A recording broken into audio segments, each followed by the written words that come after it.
2026 ఫిబ్రవరి తోటి nuclear treat అయిపోతుంది. దాంతో అమెరికా, రష్యా ఈ రెండు దేశాల్లో న్యూక్లియర్ వెపన్స్ ఉన్నాయి. ఈ న్యూక్లియర్ వెపన్స్ కనుక ఒకవేళ ప్రయోగిస్తే అప్పుడు ప్రపంచం మొత్తం కూడా స్మాష్ అయ్యేటువంటి ఛాన్సెస్ కనిపిస్తూ ఉన్నాయి. నిజంగా ఆ రెండు దేశాల మధ్య యుద్ధం వచ్చేటువంటి అవకాశం ఉందంటే అంతర్జాతీయంగా వినిపిస్తున్నటువంటి మాట, అలాగే అంతర్జాతీయ నిపుణులు భావిస్తున్నటువంటి అంశం ఏంటంటే, ఒకవేళ యుద్ధం చేయాల్సి వస్తే ఫ్రాక్సీ యుద్ధం చేస్తుంది అమెరికా, నేరుగా రష్యాతో యుద్ధం చేసేటువంటి సాహసం చెయ్యదు అని చెప్పి అభిప్రాయపడుతున్నారు. ప్రస్తుతం రష్యా యుక్రెయిన్ యుద్ధం జరుగుతుంది. ఈ యుద్ధం ఈ ఏడాది మధ్యలో ఆగిపోయే అవకాశం ఉందని చెప్పి ఉక్రెయిన్ అధ్యక్షుడు జెలెన్స్కీ చెప్తూ ఉన్నారు. మరోవైపు నాటో దళాలు రోజు రోజుకి యాక్టివేట్ అవుతూ ఉన్నాయి. రష్యా మీద ఆంక్షలు పెడుతోంది అమెరికా. నాటో దళాలు మరింత యాక్టివేట్ అవుతూ ఉక్రెయిన్ రష్యా మధ్య యుద్ధాన్ని మరింత తీవ్రతరం చేసేటువంటి ప్రయత్నం చేస్తూ ఉన్నాయి నాటో దళాలు. అమెరికా ఆంక్షల నేపథ్యంలో రష్యాని కట్టడి చేసేటువంటి ప్రయత్నం చేస్తూ ఉంది రష్యా, అలాగే యూరోప్ కంట్రీస్ కూడా చేస్తూ ఉన్నాయి. ఆ క్రమంలో సముద్రంలో రవాణా అవుతున్నటువంటి ఆయిల్ ఓడల్ని ఆపేదానికి, షిప్స్ని ఆపేదానికి అమెరికా ప్రయత్నం చేస్తుంది. చాలా కాలంగా అమెరికా కోస్ట్ గార్డ్ ప్రయత్నం చేస్తూ ఉన్నారు. ఇప్పుడు వెనిజులాకు సంబంధించినటువంటి ఓడకి రష్యాకు సంబంధించినటువంటి జెండా పెట్టుకొని ఆయిల్ సరఫరాజ్ అవుతుంది అని చెప్పి అమెరికా కోస్ట్ గార్డులు గమనించారు. ఎక్కడ? అట్లాంటిక్ సముద్రంలో. అక్కడ ఆ ఓడని అమెరికా కోస్ట్ గార్డులు పట్టుకున్నారు. దాంతో రష్యా ఇప్పుడు అగ్గి మీద గుగ్గలం అవుతుంది. ఇన్ కేస్ ఏమాత్రం బ్యాలెన్స్ తప్పినా కానీ న్యూక్లియర్ వార్ దిశగా ప్రపంచం వెళ్ళేటువంటి ప్రమాదం ఉంది. అంతే, థర్డ్ వరల్డ్ వార్ అంచున ప్రస్తుతం వరల్డ్ ఉంది, ప్రపంచం ఉంది అని చెప్పి చెప్పొచ్చు.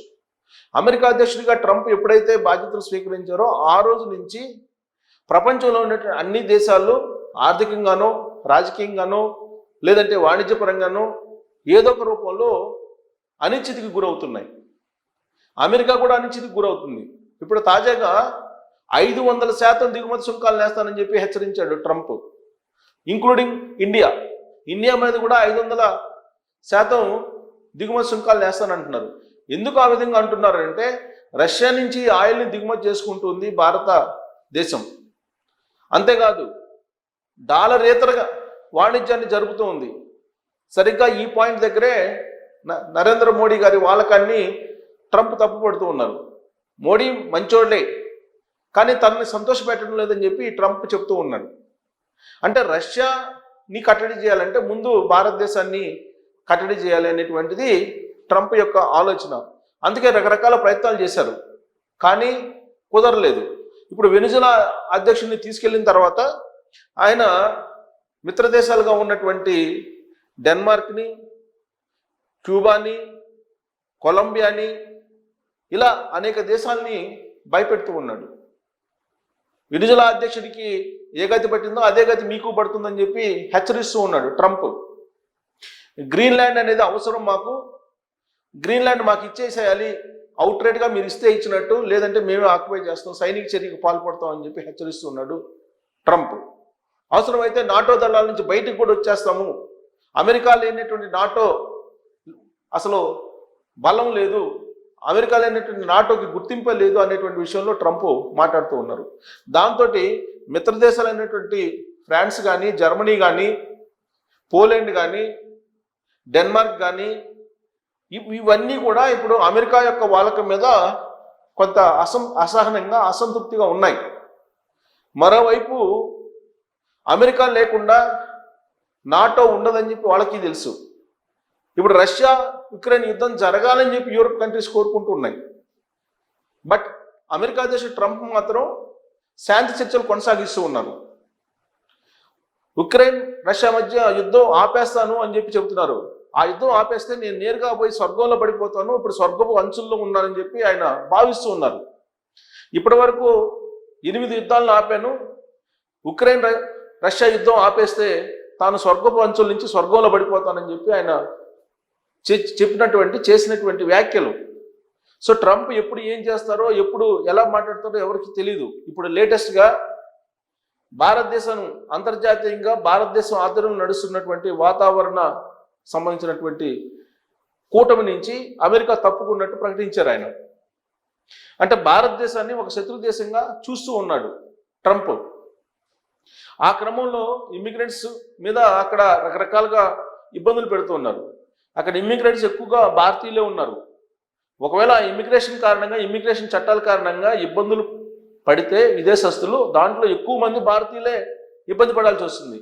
ట్రంప్కి కావాల్సింది కూడా అదే. పైగా అక్కడ ఉన్నటువంటి కార్పొరేట్ కంపెనీలకి చాలా క్లియర్గా చెప్తున్నారు, ఇండియన్స్ని మీరు తీసుకోవద్దు జాబ్స్లో అని చెప్పి కంపెనీలకి ఆదేశాలు కూడా జారీ చేస్తున్నారు. దీని అందరికీ కారణం ఏంటంటే, భారతదేశం కనుక రష్యా నుంచి ఆయిల్ కొనుగోలు చేయకపోతే రష్యా బలహీనపడుతుంది, యుద్ధాన్ని ఆపేస్తుంది అనేటువంటిది ఆయన అభిప్రాయం. అభిప్రాయం కాదు, ఆయన చెప్పారు కూడా. పరోక్షంగా యుద్ధం చేయడానికి రష్యాను ప్రోత్సహిస్తుంది భారతదేశం అని చెప్పి. రష్యా ఏముంటుంది, భారతదేశం మీద ఒకవేళ ఏదైనా జరిగితే అది రష్యా మీద జరిగినట్టేను అని చెప్పి రష్యా చెప్తుంది. ఇలాంటి సిచ్యువేషన్ నడుమ ఇప్పుడు రష్యాకి అమెరికాకి మధ్య డైరెక్ట్ ఫైట్ జరగబోతుంది. అలాంటి వాతావరణం ఉంది. అట్లాంటిక్ మహాసముద్రంలో, పసిఫిక్ మహాసముద్రం తూర్పు భాగంలో రష్యా, అలాగే అట్లాంటిక్ మహాసముద్రంతో సంబంధాలు ఉన్నాయి. అక్కడి నుంచి మీకు బేరింగ్ జల సంధి నుంచి ఆయిల్ ట్యాంకర్లను పంపిస్తూ ఉంటుంది. ఓడల ద్వారా, షిప్పుల ద్వారా ఆయిల్ని సరఫరా చేస్తూ ఉంది రష్యా. రష్యాకు ఉన్నటువంటి ఆదాయం ఏంటంటే అదే ఆయిల్. ఇతర దేశాలకి ఆయిల్ని సప్లై చేయటం దాని యొక్క ప్రధానమైనటువంటి ఆదాయం వనరు. ఇప్పుడు దాన్ని కట్టడి చేయాలి. దాన్ని కట్టడి చేస్తే తప్ప రష్యాకి సంబంధించినటువంటి యుద్ధం తీవ్రత తగ్గదు అనేది ట్రంప్ యొక్క ఆలోచన.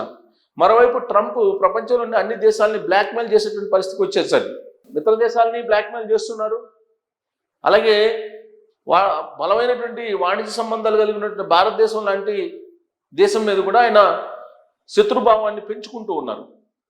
ఇలాంటి పరిస్థితుల్లో ఒకవైపు చైనా వ్యతిరేకిస్తుంది అమెరికాని, ఇంకొకవైపు రష్యా వ్యతిరేకిస్తుంది, మరోవైపు ఇరాన్ రెడీగా ఉంది అమెరికాని క్లోజ్ చేయడానికి.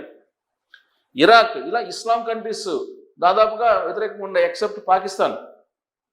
ఇలాంటి సిచ్యువేషన్లో అమెరికాకి రష్యాకి మధ్య వార్ వస్తుందా అని అంటే వచ్చే అవకాశాలు ఉన్నాయి అని చెప్పి 50-50 ఛాన్సెస్ చెప్తూ ఉన్నారు. నేను ఆల్రెడీ ఆర్టిఫిషియల్ ఇంటెలిజెన్స్ కూడా అడిగాను, అమెరికాకి రష్యాకి మధ్య యుద్ధం రాబోతుందంటే 50-50 ఛాన్స్ అని చెప్పి చెప్తున్నారు. ఒకవేళ యుద్ధం రావడం జరిగితే కనుక అపారమైన నష్టం ఉంటుంది. థర్డ్ వరల్డ్ వార్ వస్తే టోటల్ కొలాప్స్ అని చెప్పి చెబుతున్నారు. బాబా వంగా కూడా అదే చెప్పారు, 2026 అనేది వార్ ఇయర్ అని చెప్పి చెప్పింది ఆవిడ కూడా. సో కాబట్టి ఇప్పుడు సముద్రంలో ఇరు దేశాలకు సంబంధించిన నౌకాదళాలు మోహరించి ఉన్నటువంటి క్రమంలో ఇప్పుడు గస్తీ, ఆకాశంలో గస్తీ కూడా తిరుగుతున్నాయి. ఇది ఏమాత్రం స్లిప్ అయినా కానీ అమెరికా పని క్లోజ్. ఇప్పటి వరకు బెదిరిస్తూ వచ్చినటువంటి అమెరికా క్లోజ్ అయ్యేటువంటి పరిస్థితులు ఉన్నాయని చెప్పి అంతర్జాతీయ సమాజం భావిస్తుంది. దౌత్యవేత్తలు కూడా అదే చెప్తున్నారు. ట్రంప్ ఇంతకు మించి ఎక్కువ ఓవర్ యాక్షన్ చేస్తే డెఫినెట్గా అమెరికా నష్టపోయే అవకాశం ఉంది. కారణం, మిత్ర దేశాలు వ్యతిరేకంగా ఉన్నాయి. రష్యా ఆల్రెడీ అమెరికాని శత్రు దేశంగా చూస్తుంది, చైనా శత్రు దేశంగా చూస్తుంది అమెరికాని. ఇలాంటి పరిస్థితుల్లో ఏమాత్రం సమయం కోల్పోయినప్పటికీ ఇరు దేశాలు థర్డ్ వరల్డ్ వార్ వచ్చేటువంటి అవకాశం ఉంది. దాని ప్రభావం ఇండియాతో సహా అన్ని దేశాల మీద పడే ప్రమాదం పొంచి ఉంది. మరి రష్యా అమెరికా మధ్య యుద్ధం రావడానికి ఛాన్సెస్ ఉన్నాయా అనే దాని మీద మీరు కామెంట్ చేయొచ్చు. Thank you.